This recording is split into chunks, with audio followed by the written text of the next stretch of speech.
Once director or actor reach out to me, I would do a live cast and taking lots of photographs of actor, then start to do a design. And basically, like when special effects makeup involved, I would start a sculpture on a live cast and decide what kind of prosthetic it would be necessary to turn this actor into the character. And so after that, I would do a test makeup, and maybe several times.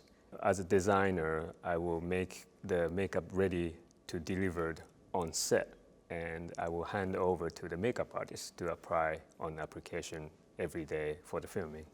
So difference between the beauty makeup and special effects makeup is beauty is kind of correction makeup or beauty makeup to apply on the actor. But special effects makeup, we will create a prosthetic to put on the actor to change the look or character of the actors. We used platinum cured silicone, which is soft and really soft. It's like almost like a skin. After I sculpted the piece and I made a mold of each sections and poured that silicone into the mold and cast prosthetic pieces and glued on the actor. Closest person I will be working with will be a costume designer because, for example, like Darkest Hour, he had to have a bodysuit to make his body shape look like a Churchill. And so it was really important because all suits was custom made and tailor made, and they have to be fit really well on the bodysuits. And also bodysuits have to accommodate the weight of the suits. So we had to work with Jacqueline really close to each other and figure out what would be the best shape and density of the bodysuits to fit with the suits they made. Once the piece is applied, it will be ruined after the removal every day. So we have to have a new sets every day to apply on the actor.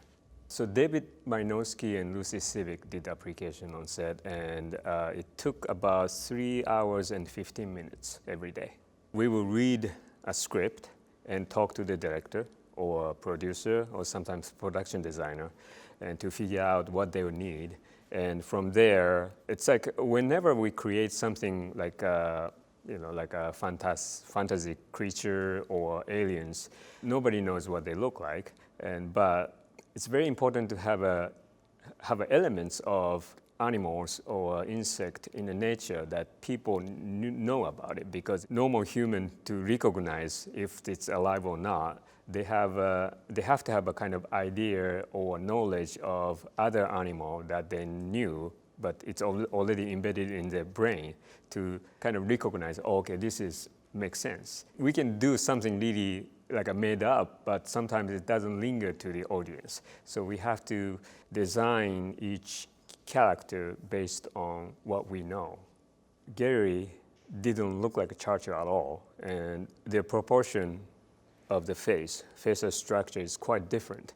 So I would study Churchill's face to try to put an essence of Churchill on the Gary's face, but I cannot change the position of the Gary's eyes to match to the Churchill. So there will be a lot of translation of myself to try to make him look like Churchill at the same time that it shouldn't look like he's wearing a mask, because it's makeup and he has to act through it. So important part is to figure out the balance of what to put on and what's not to do.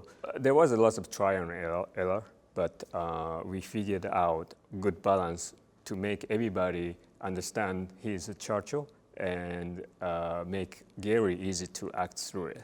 That's really difficult, and sometimes we don't know until actually we try to put on prosthetic pieces on the actor, because some actor has different skin conditions.